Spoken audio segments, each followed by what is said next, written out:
going to be another one. Tempers are never far from the surface when these two meet. Well, he's absolutely lost it. They don't like each other, and it usually shows. Hostile doesn't even begin to describe the atmosphere.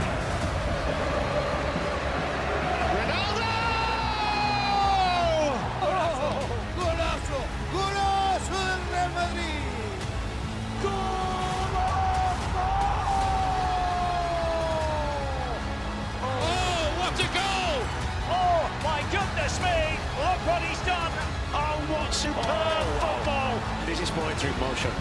He cuts it back to Benzema.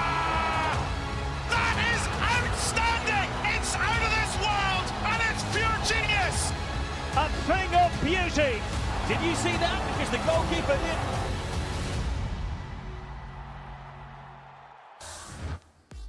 It is the clash that divides a city, and it's anything but neighbourly. It's Atleti against Real Madrid. It's coming up on ESPN Plus. This is Alejandro Moreno. I'm Kay Murray. At the stadium for us today at the Metropolitano, we have Sid Lowe, and in Madrid, live from Madrid, we have Luis Garcia, who knows all about these derbies. Let's get you caught up on how things are looking in La Liga's table going into the game. Barcelona took top spot yesterday with a 3-0 win over Elche. A win for Madrid today, that would take them back to the top. A draw and the two would go into the international break as joint leaders. As for Atleti, a win would put them to within 2 points of Real Madrid, 3 points of Barca, and Barca would then be sole leaders. But recently, it's not been going totally as planned in this clash for Atleti. Just to look at how things are going for both sides in the season so far. Real Madrid perfect.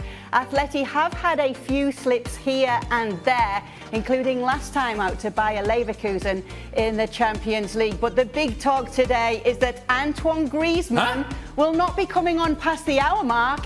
He'll be starting from minute 1. Sid Lowe, this is a big surprise, isn't it? Yes, absolutely it is. Let me go through the numbers for you. Okay, so this is Griezmann this season, right? I did write these down. The minutes that Griezmann has been introduced: 62, 62, 64, 63, 61, 63, 62, and first minute today. It's not just a surprise because of that pattern, it's also a surprise because yesterday Diego Simeone, and this just goes to prove that you should never believe a football manager, basically told us we're going to carry on the way we are. He was asked whether this wasn't a game that was so big that it was worth giving Griezmann the 90 minutes or at least starting him, if there wasn't maybe a moment at which you think, well, I've had enough of this, I'm just going to play him anyway. And he said, well, you know what comes to mind? What comes to mind is that João Félix and Morata are playing quite well, and Griezmann's playing well when he gets 30 minutes. So unless he's going to take him off again after half an hour, all of that was just window dressing, really. And maybe it was partly designed to catch Real Madrid out. So what does he do, Ale? Is he going to take him off after 30 minutes? No, but I can tell you that the person who's in charge of running this Excel spreadsheet with Antoine Griezmann's minutes is freaking out right about now. What are we doing? What are we doing? This was not part of the plan, but I think it does go to show how important this game is for Atletico Madrid and Diego Simeone. However, I would also say that when looking at the lineup and you're looking at the players in the attacking half for Atletico Madrid, João Félix and Antoine Griezmann like to do similar things. They seem to be coming to the ball, and we have seen Antoine Griezmann playing more underneath the striker rather than being the out-and-out striker. So my question to Diego Simeone and Atletico Madrid is, how do you stretch the back line of Real Madrid if both João Félix and Antoine Griezmann are coming to the ball? I assume that you're going to get depth from Llorente and Carrasco trying to get in behind and trying to force the play into wide areas. But through the middle, where is that player that's going to stretch the back line of Real Madrid? I don't see him on the field. It's interesting how this team is going to set up today against Real Madrid. So just before I do get word from Luis Garcia, maybe we did get a hint about this after that Leverkusen game, because Diego Simeone said after that Champions League loss, when Griezmann is on the pitch, we play better. Do you think that he has had this in his mind, Luis, and is it the right decision for him today? I'm not sure if it's going to be the right or the wrong decision. Of course, we'll see that after the game. That's what happened with these kind of games. You think that Griezmann is the right answer to try to make this team play a little bit better, to try to get a result against Real Madrid. But definitely there is a big change on today's 11 starter, what we've seen in the midweek game in Champions League, because we saw a team that was afraid to go out. We saw a team that was built to defense, built to don't concede chances. And at the end, they received 2 goals. And today you can see Carrasco, you can see Griezmann, you can see João Félix, players who move forward, who like to play forward, Valverde. So you got 4 or 5 players who actually can be attacking, who can be aggressive going forward. Still to see if this Atletico Madrid is going to sit outside of the box or is going to bring a little bit the line and start pressing higher. I could see that happening from Simeone. He wants to change a little bit against this Real Madrid, even though that in the press conference, as he just mentioned, we're going to continue doing the same. I don't think that it's going to be the same, because if you play the same way against this Real Madrid, I think you're going to suffer another big defeat. Obviously, so we are seeing something different from Diego Simeone today. But Sid, just for those who don't know, can we explain the situation with Griezmann and why he has been coming on as a substitute after the hour mark in these previous games? Okay, let's make this as simple as we possibly can, because we could be here making it very complicated. We'll make it as simple as possible. Antoine Griezmann is on loan from Barcelona. It's a 2-year loan. At the end of that 2-year loan, Atletico Madrid are obliged, according to the contract, to sign him. They have no choice but to sign him for 40 million euros. Now, they only have no choice to sign him for 40 million euros if he plays more than half of the games over those 2 seasons. Now, those half games start getting calculated from 45 minutes onwards. In other words, if they can avoid him reaching that threshold, they won't have to pay Barcelona that 40 million euros, which they can't afford to pay. Last season, he got very, very, very close to to basically all of the games. I think it was only 2 games in the whole of last season when he was available that he didn't play more than 45 minutes. So in other words, this season, to balance that, they have to make sure he's well below half a number of games. And this brings us back to what Ali was saying earlier about the spreadsheet. The person with the spreadsheet looking at Griezmann's numbers. It is true that they have a little bit of margin this year. So it may well be that this is just a game that they've chosen. Say, all right, we'll do it in this game because we could still get away with doing it in 2 or 3 games this season. The other thing to bear in mind here, of course, is a lot of this has been done in a performative way, in a way of trying to put pressure on Barcelona to renegotiate that contract. And of course, that, deep down, is what we all anticipate happening sometime in, hopefully, the not-too-distant future. Well, let's take a look at how Real Madrid will be lining up going into this game. Very young forward line, and it is Rodrygo right in the middle of it. In fact, before this game, Ancelotti said this is his big opportunity. His big opportunity, and this is the best lineup available to Real Madrid. Don't bring up Hazard. I'm not going to have that conversation. Rodrygo has proven that right now he's a far more impactful player, and that relationship with Vinícius Jr. is very natural. Valverde gives you flexibility down the right-hand side. He'll tuck into the midfield, but also provide you some width down the right and a whole lot of work. He's also provided you with goals the last couple of games he's played. Modric and Kroos, of course, all the experience in the world. And Tchouaméni, big moment for him. A game that is going to get physical at times. How does he provide physicality through the midfield? This is the best lineup, again, that Carlo Ancelotti can put out today. And we're obviously looking forward to see Vinícius Jr. back in action for Real Madrid. He has dominated the headlines this week due to his dance celebration in the Mallorca game. Now, a lot was made of this celebration, and it's gone very far as well, which we will get into, but it was put to Atleti midfielder Koke, who was asked what would happen if he does it at the Metropolitano.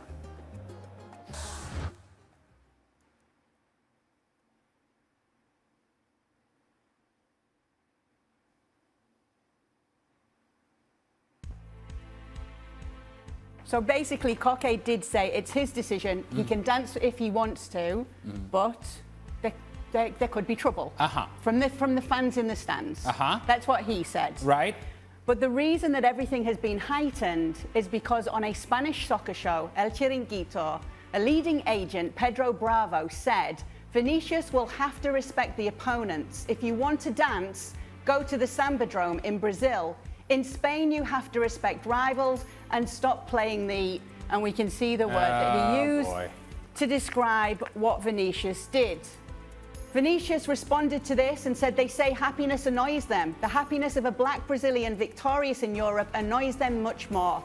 I was a victim of xenophobia and racism in a single statement. But none of that started yesterday. A few weeks ago, they began to criminalize my dances. They are dances to celebrate the cultural diversity of the world, accept it, respect it. I will not stop dancing with love and the smiles of someone who is very happy, Vini Jr. And the hashtag Baila Vini, Dance Vini, has gone viral. So many players coming out in support of him. So many fans doing exactly the same too. So this is what we're leading into with this game. David Alaba was also asked about it by our Martin Einstein this week. For sure not nice, what happened in the last couple of hours or days, but we all stand behind him, we all stand together. Racism is a theme that carries, especially the last few years, but also in history in the world. And So David Alaba showing, as all the other Madridistas were, the support of the teammates and that Vini has every single right to dance. Real Madrid did issue a statement as well, threatening legal action against anyone who makes racist remarks about their players. Pedro Bravo came back out to try and correct things. He said, I want to clarify that the expression playing the monkey that I have misused to qualify Vinícius's goal celebration dance was done metaphorically. Since my intention was not to offend anyone, I sincerely apologise. I am sorry. Atletico Madrid's president Enrico Cerezo said if he dances, I'm going to ask Vinícius to teach me how to dance the samba. Players express themselves the way they want to. Sid, this really has dominated the headlines coming into this clash, and understandably so. Yeah, understandably so in terms of the way that it's kind of evolved.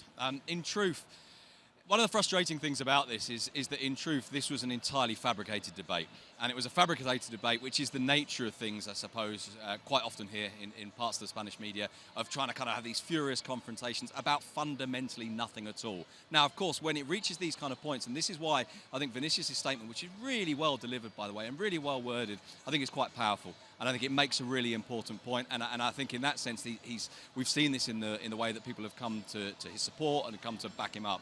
And I think that part of it is important. It starts, as I say, with just kind of a nonsense debate about nothing in particular. You know, about this desire to kind of build up a bit of a story. And then, of course, by Koke not realising that he was essentially, or not realising, or not being sharp enough to get himself out of a trap and say that. He really needed to just say, it doesn't matter. You know, everyone celebrates goals the way they want to. And obviously, if we, as Ali was talking about this on the show on Friday night, you know, if we don't want him to dance, well, don't let him score. And so you got this thing that started with nothing that became really quite big. And as you say, Kate, it's completely dominated the build up to this game. And I think what we've ended up having is it's kind of moved into another territory, and I think actually quite an interesting one, and one that is worth debating, and that Vinícius has made really important points about, if you like, the kind of the undercurrent to the way that people respond to players' behaviours, and in this case, as Vinícius himself says, to respond to the behaviour of a black Brazilian in Europe. And I think that part of it is quite important and quite powerful, but genuinely it started with this absurd debate about nothing in particular. Yeah, and absurd debates often happen on the Spanish soccer show in question as well, where we saw those really ugly remarks, Ale. Yeah, but once you start using the expressions that were used in that particular show, then this conversation takes a completely different direction. And sadly, then there are racial undertones that are attacking a specific player. What you'd like to see is the support not only of his teammates, his clubs, but you would also like to see the support from the rivals, from Atletico Madrid as well. And this is what I would say. Regardless of the racial undertones of the conversation, when it comes to scoring goals, it is the most difficult thing to do in this game. It is what we all work to do.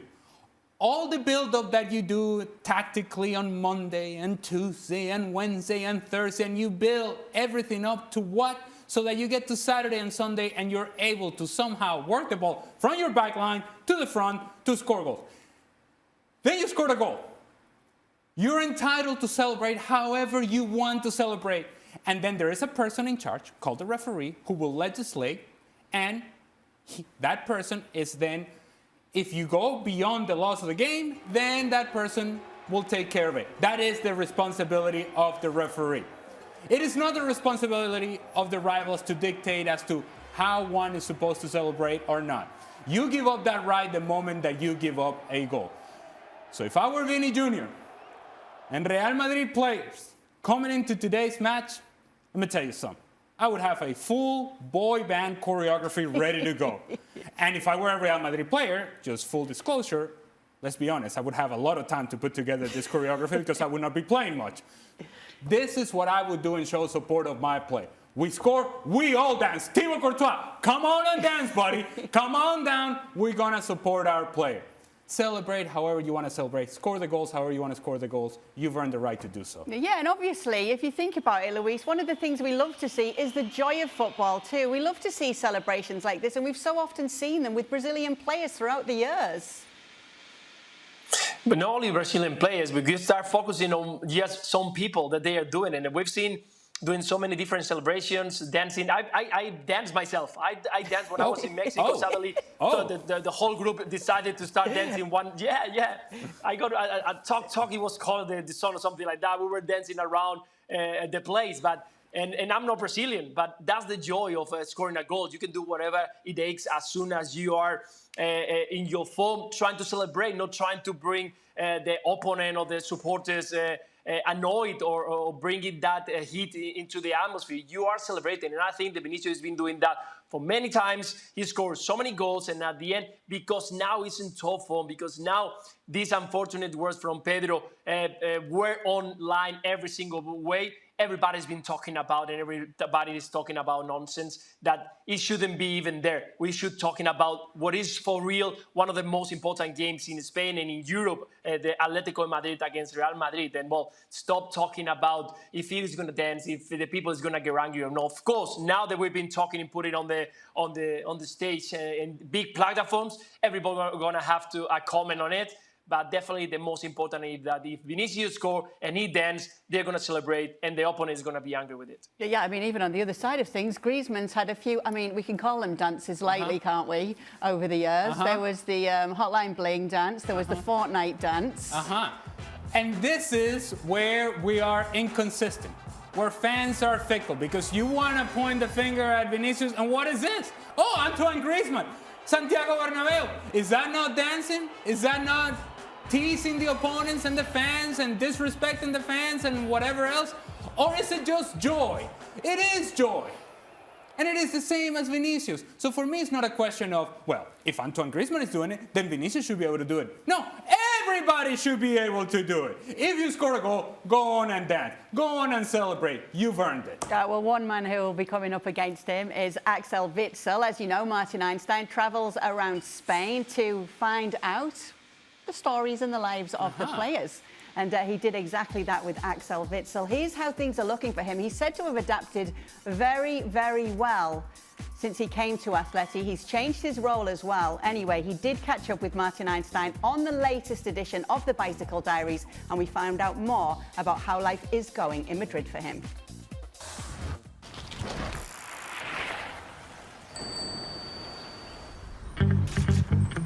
We're here at Atletico de Madrid Training Center, and we're waiting for a big name, a signing for a club that has very important goals this season.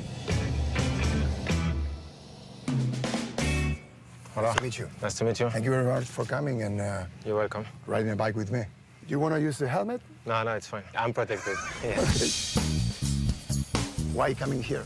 I spoke to Yannick before I came, so he told me that the club is like really a family. Everybody are close to each other. I'm a family man, and in football also, in the team, it's good to have... Values. Does having Roberto Martinez as a coach with Belgium helped you take the decision of coming to La Liga? He told me, yeah, it would be top if you can go to Atletico, because it's a really big club. I wanted to stay in the top level, so for me, it was the right place to come. We were waiting outside the training center, and we could hear Cholo Simeone screaming all the time. What has been your first impression of him? He's tough. He demands from you a lot of intensity. What does he want from you? In my experience, because we have a young group, the experience I had in clubs and also in national team, that's one thing I need to bring to the team. Axel, the first big test that you have is the Madrid Derby against Real Madrid. How do you imagine that game? Well, I never play against Real Madrid. Huh? Me and Yannick, we have friends over there with Dan and Thibaut. It's special. What performance is Thibaut Courtois having, huh? Yeah, it's really good, huh? Especially last season, he was a top-class goalkeeper. He did really good. What about Eden? Do you think he's going to be easier? I think he's feeling good now. He's a fantastic teammate and a top-class player, so I hope for him he will come back in his level. ¿Hablas español? Yo hablo, sí, está bien un poquito español. ¿Cómo aprendiste a hablar español? En China. En China. Yo diría que en China podrías haber aprendido chino, pero español. Sí, chino, man. Chino es mucho más difícil. ¿Cómo fue que aprendiste español? Los segundo y tercero entrenador, todos español, los fisio también. Did you enjoy it? Yes, Tired? it was nice. Well, no, it's okay. I have something for you. To recharge batteries, you know, Belgian chocolate. Belgian chocolate. Which one do you like? Pure quality. Top quality. We recharged batteries, now we can keep going, right? No. I still have another training. Okay, man. It was a pleasure, Axel. Thank you very much. Good luck. You're welcome. I'll leave you the chocolates. Thank you. Thank you. Bye.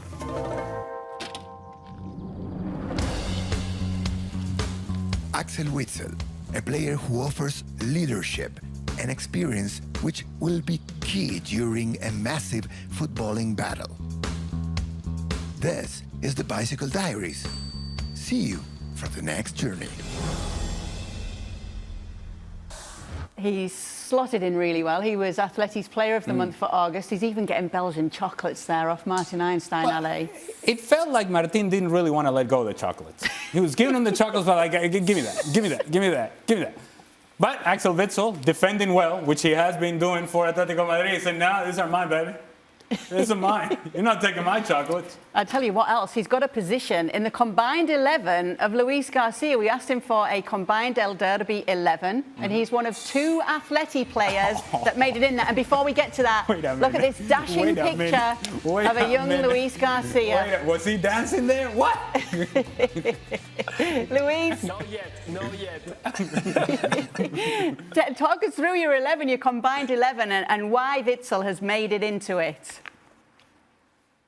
Well, I think it's very difficult at the moment, the way of Atletico Madrid is playing with the results, so inconsistent, to try to stick a player in a combined 11 for Atletico Madrid and Real Madrid. Real Madrid is very solid at the back. That's why I kept Alba, Mendy and Carvajal. I think they've been done great. And I don't put actually in the other centre back Militao, because he was injured, because he has played only 3 games, and he's not the Militao that we saw last year. And in the middle of the park, Tchouaméni, Valverde and Modric is very difficult. For me, probably, I will stick João Félix up front instead of Kroos, that is going to be playing today. I will put down Valverde, that has been outstanding as well. Tchouaméni kind of adapted very well to the middle of the park when Casemiro left. And I put Witsel at the back because he's been great. I think that you guys just mentioned the leadership, how well he has adapted to a place that is not his actually a position in the park. I think that for Atletico de Madrid, he arrived to play in the midfield to try to help Condovia, Koke and De Paul to try to bring that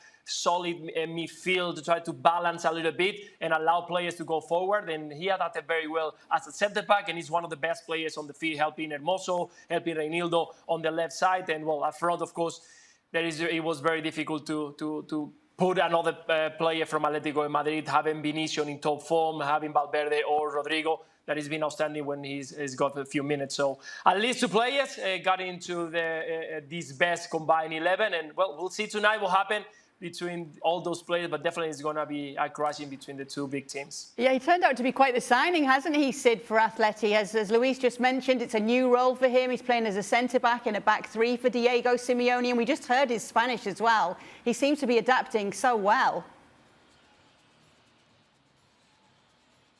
First of all, I agree with Ali. There's absolutely no doubt that Martin Einstein thought to himself, I'll offer chocolates to a footballer. And he'll think, look, I really...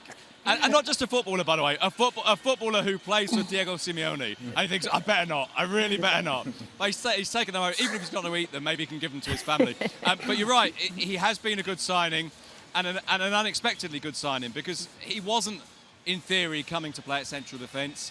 Atletico Madrid, as we've talked about a lot, and me and Ali have talked about this basically since the start, well, halfway through last season, really, have really struggled defensively, in particular because they have had big injuries to Jimenez and Savic, who are both absent again tonight, and they really needed someone to fill in. They didn't expect it to be Witsel, but he's played really, really well. Put bluntly, he's played better there than some of the guys who actually are supposed to be central defenders have played. That's it is quite a feat, isn't it, Ali?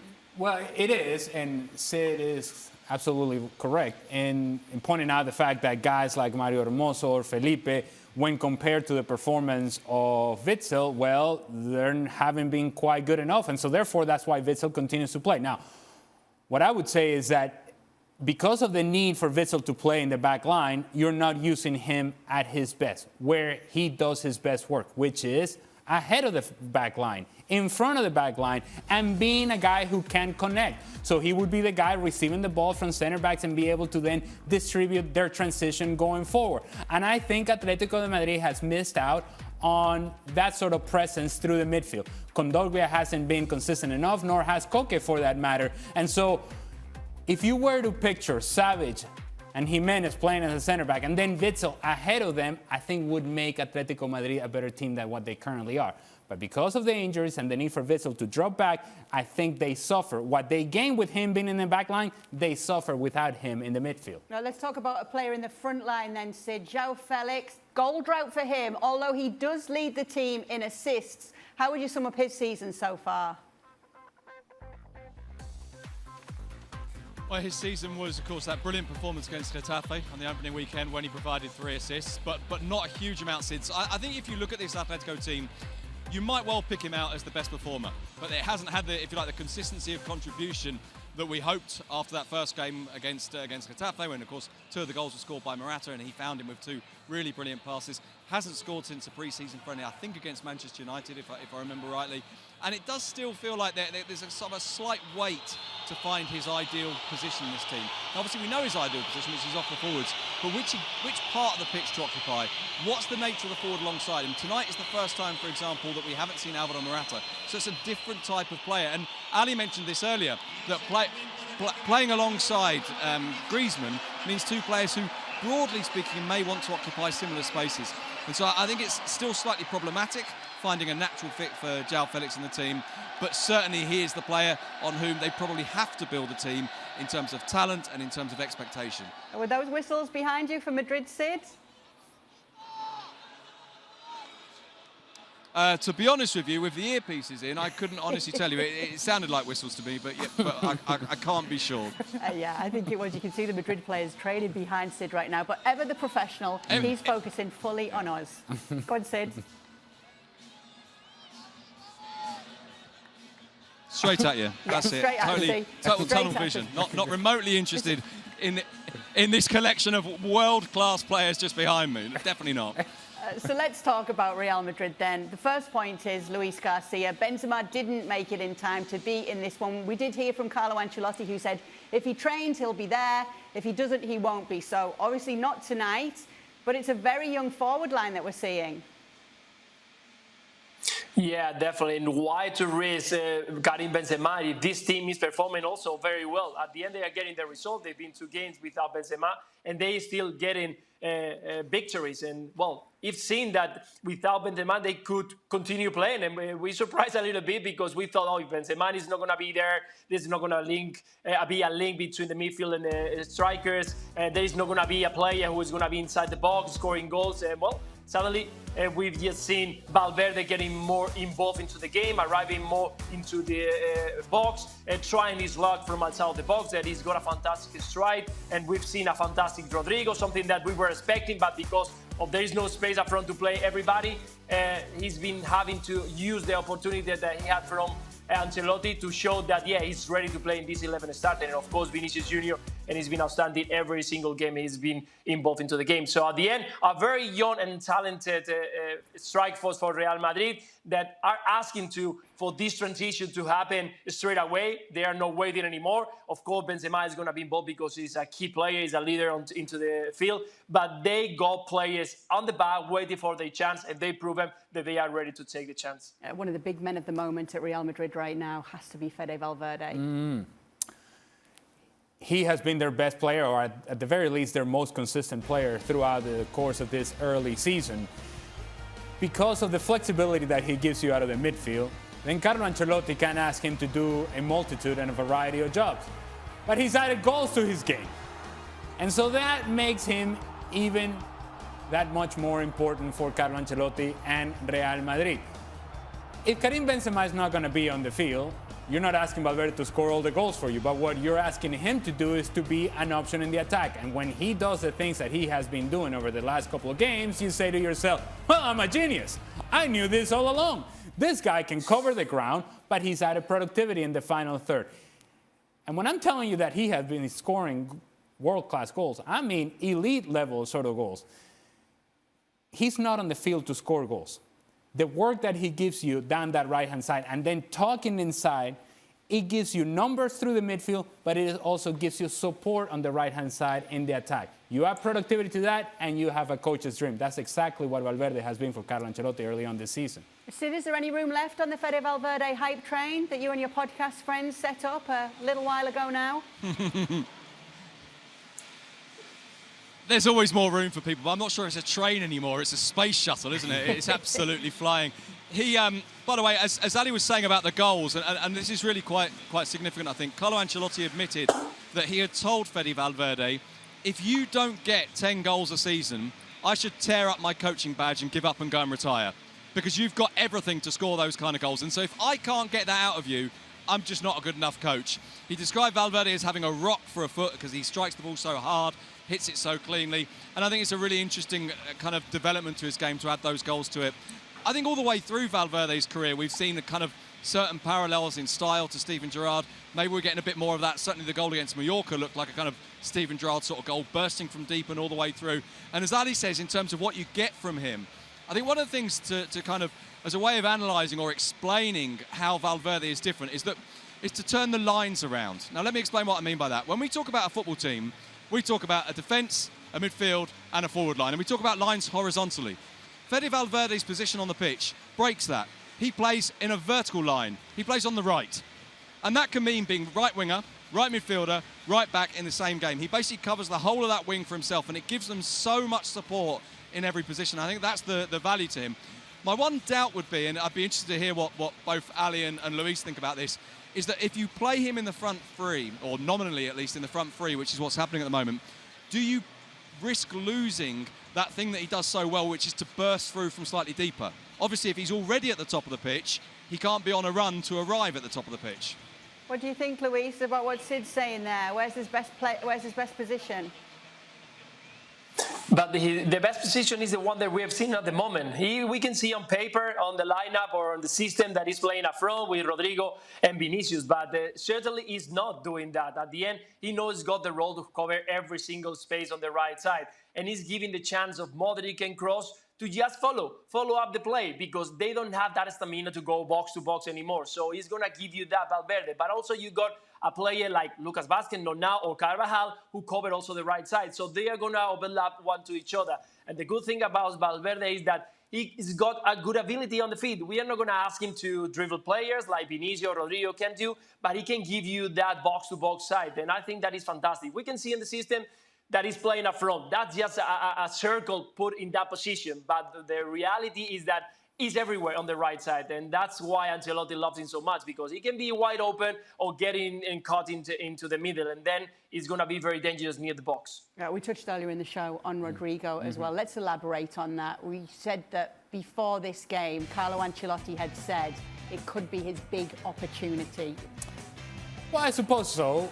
But we have seen enough from Rodrygo to understand the kind of player that he is. And we have seen it at the highest level in Champions League. I think what we need to find out from Rodrygo is whether he can produce that consistently. He's doing things right now that Eden Hazard was supposed to be doing for Real Madrid. And guess what? It didn't happen. But the change of pace, the separation that he creates, the skill in tight spaces, and then the finishing, it's all been in full display from Rodrygo. So if you just look at this moments in time for Rodrygo, and if you're able to then project into the future and get this sort of level of play consistently, you're having yourself a superstar.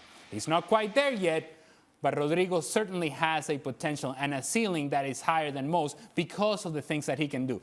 And because he can dribble for himself, guess what he can do? He can attract pressure. When he attracts pressure, that opens up spaces for somebody else. Who would that be? Oh, Vini. What can Vini do? Attract attention to himself as well. Why? Because he can dribble. So when he attracts attention to himself, what can he do? Oh, like the ball off to Rodrygo. It's a beautiful partnership. It works really, really well, and they have a tremendous understanding. And that's great to see, isn't it, Luis? The fact that they have that understanding, which we've been able to see, particularly in that Mallorca game. Yeah, exactly. You can see that they've talked before, that they know what to do when they are on the ball, what the partner is going to do, is going to be the run, where I'm going to receive the ball. And that's something that you train. That link in between them is being proven in a few games, the games that they've been together.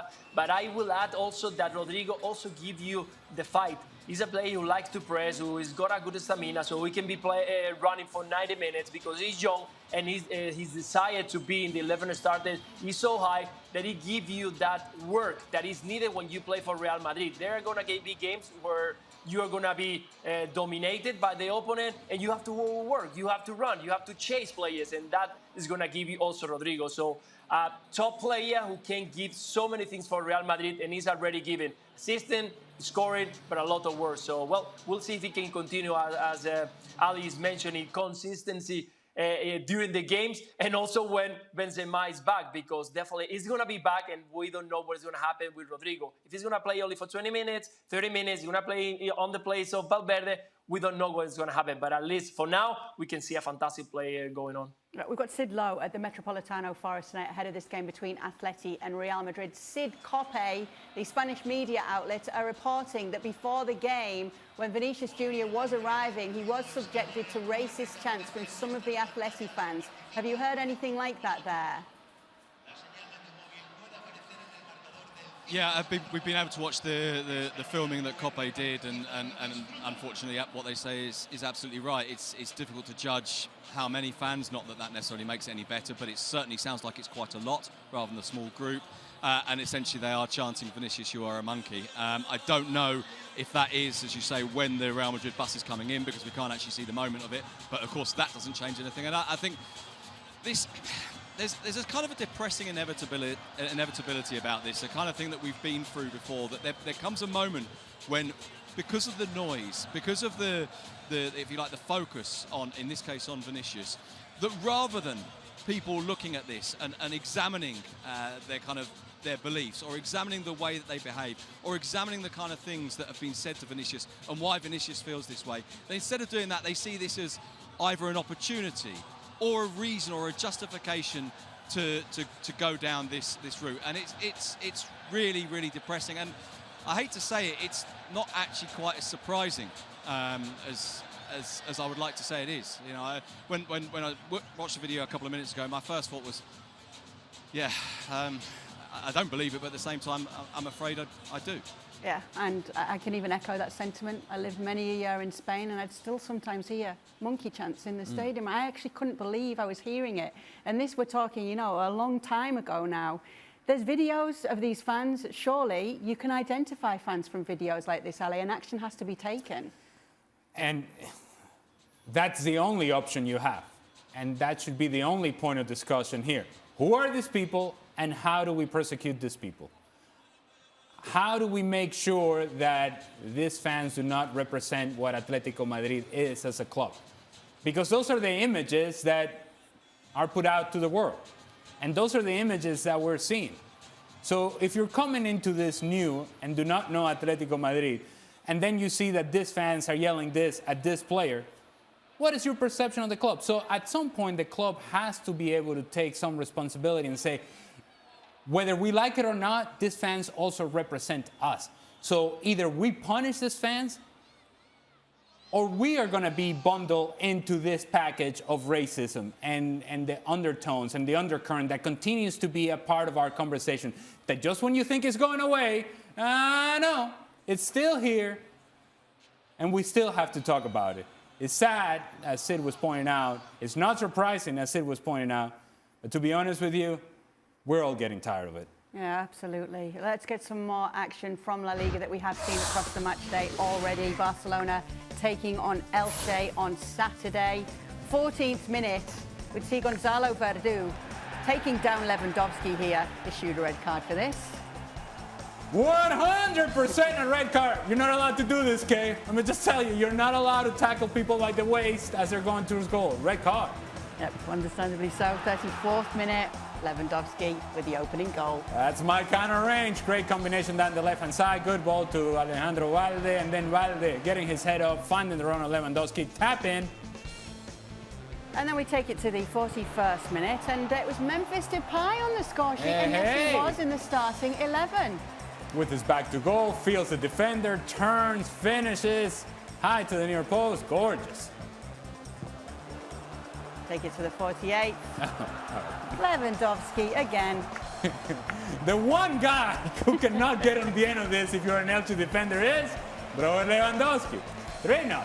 There he is as well. 3-0 it finished, 3 points for Barcelona. And if you are wondering when Real Madrid and Barcelona face one another this season, it's not too long away. Sunday, October 16th, 9:15 Eastern, you will be able to catch El Clasico on ESPN Plus, and we'll have all the big coverage, as always, on the big day for that game. Also on ESPN Plus, we have the Bundesliga, and things haven't been going so well for Bayern of late in the Bundesliga. In fact, they came into their game against Augsburg on the back of 3 consecutive draws.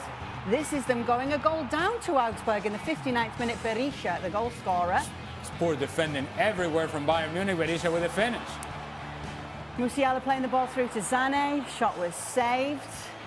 Ikiewicz, the goalkeeper on the day, had a standout performance, even saving from his opposite keeper, Neuer.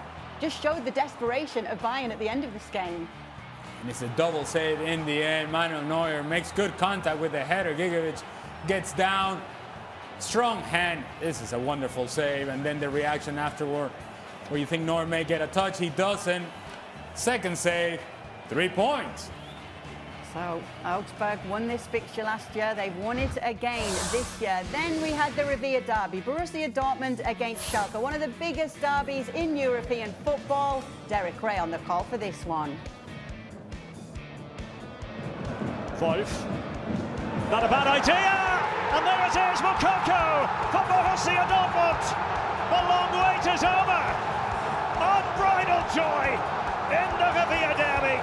Look at what it means.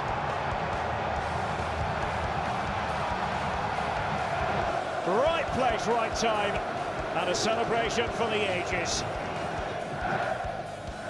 Just taking a look at how things are shaping up in the Bundesliga after a massive win for Borussia Dortmund. They needed it as well. Remember, they'd had that loss to Leipzig.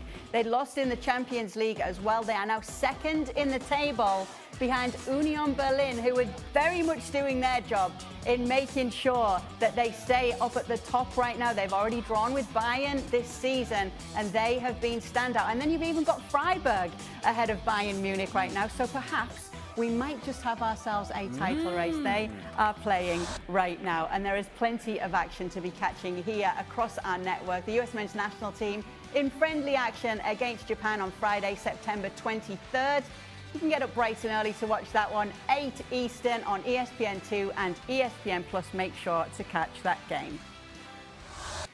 Let's take a look at how the Premier League is shaping up. Arsenal with another win, top of the table now. Manchester City just a point behind them. It's Spurs in third, and it is still Brighton right now in fourth. Obviously, there have been some postponements. We will be talking about the action that did take place today, though, on tonight's ESPN FC, which will come right after this game, El Derby, between Atleti and Real Madrid. So make sure you stay with us after the game to look back on the whole day of action.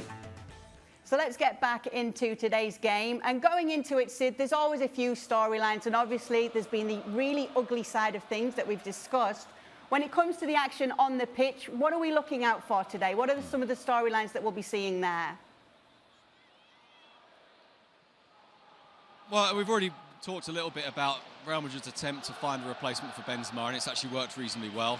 Since he's been out, they've scored a goal every 27 minutes. They've had 7 different goal scorers, so they're finding a way around what looked to be a really big problem. In the amount of times last year when we looked at Real Madrid and we said to ourselves, yeah, but there isn't a replacement for Benzema. There isn't a player who can do that role if he was going to be there. Now, of course, the discussion here was whether it might be Eden Hazard. It looks like it is going to be Rodrygo tonight after he played really, really well against Mallorca last week. So that's one part of it, of course. From an Atletico Madrid point of view, I think if you look at this team, this lineup, we see again that this is a team that hasn't yet found consistency and continuity. Look at that midfield, for example. And Koke, I think, is the player that's played the most games, and he's started 4, so he hasn't started every game. There's only been 2 starts for Jeffrey Kondogbia, who's going to be in the middle of that midfield. You have doubts about who will be alongside him. It's going to be Rodrygo de Paul tonight, but they've been training with Correa in that position in midweek.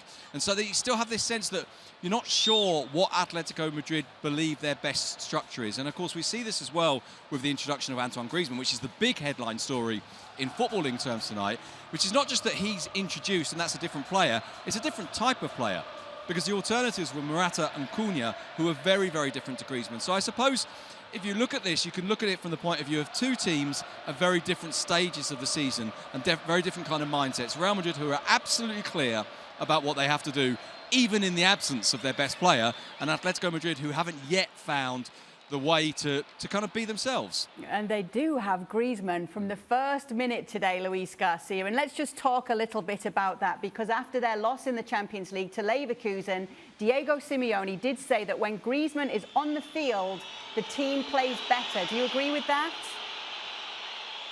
Yes, of course, I totally agree with that. He's one of the best players on the team. When he's on the ball, he's always clear. He knows what to do. He's dangerous when he's near the box. The runs are fantastic. He's a football intelligence. In every single moment of the game, he knows when to slow down the pace of the game or fast it up, try to bring a higher tempo on the game. And I think that the link with João Félix, even though that I think the guys mentioned it before, they are very similar because there is no one of them that they are trying to run to space. They come to get the ball and try to bring the ball on the build-up. Griezmann is a very player. Near the box, on set pieces, very good in the air. So a player that Real Madrid is going to have an eye on him every single moment. I'm going to say something else. This is a team that is got a clear intention of going forward. If we check the 11 started to play in the midweek with Reinildo, Nahuel on the right side, Saúl, Koke, it looked very solid to try to stick at the back, to try to be organized and not trying to think about going forward. And this one is totally different with Carrasco, who likes to go forward, Llorente, who is going to go forward, Griezmann, you got De Paul, who likes to arrive in second line, and João Félix. This is that team. There is an intention from the first minute to try to bring the team higher on the pitch, to try to bring the boost of the crowd and try to put the impression on Real Madrid that this is not going to be an easy game for them. Quick question there, Kay. What is it that Simeone said after the Leverkusen game? He said, I quote, when Griezmann is on the field, the team plays better. Right. So Antoine Griezmann came on the field against Leverkusen. It was 0-0. They did lose the game 2-0. Maybe he should have changed it. When Griezmann plays on the field from minute 1, okay. the team, we hope, plays better. I'm just pointing out the facts. I'm merely suggesting that there are certain things that you're giving up, that you may be gaining with Antoine Griezmann, but you're also giving up. And so for me, when I look at Atletico Madrid, okay, if Antoine Griezmann and João Félix are going to come to the ball, that means that you're trying to get Yannick Carrasco in behind and that you're getting Marcos Llorente in behind. One problem. Marco Llorente is not going to get forward because he's going to be busy picking up Vinícius Jr. And that's where the issue is. If Marco Llorente doesn't give you an outlet down the right-hand side, and Vinícius Jr., because of the way that he has played and because of all the whatever he can give you in the attacking half, and that sometimes he won't go back to defend, then you have that responsibility if you're Marco Llorente. If Vini is not going to come back to defend because he's not concerned about you, then you're also not going to attack because you're concerned about him. And you don't want Felipe in space having to pick up Vinícius Jr. It's a matchup that doesn't really suit Atletico Madrid when you think the transition going forward of Real Madrid. If you committed Marco Llorente forward, you leave all that space in behind, and now it's 1v1. Vinícius against Felipe in space, good luck. Yeah, obviously it's been great to hear about Vinny Jr. and his contribution on the pitch as well, because obviously with everything that's been going on this week, we didn't actually get to talk about how important he has been for Real Madrid. For everybody watching us on our social media channels, thank you so much for being with us. Make sure to go on over to ESPN Plus to see this game live. Your commentators for it are going to be Ian Dark and Steve McManaman. It's Atleti against Real Madrid. Go on over to ESPN Plus. For those of you who are watching us here on ESPN Plus, stay right where you are. The game will be coming up very soon. But let's continue to talk about the importance of Vinny Jr. Sid, because we don't want that to get lost in all of this. This season, in particular, he really has stepped up. Yeah, I mean, look, one of the ways of looking at this is to say that in all this talk about celebrations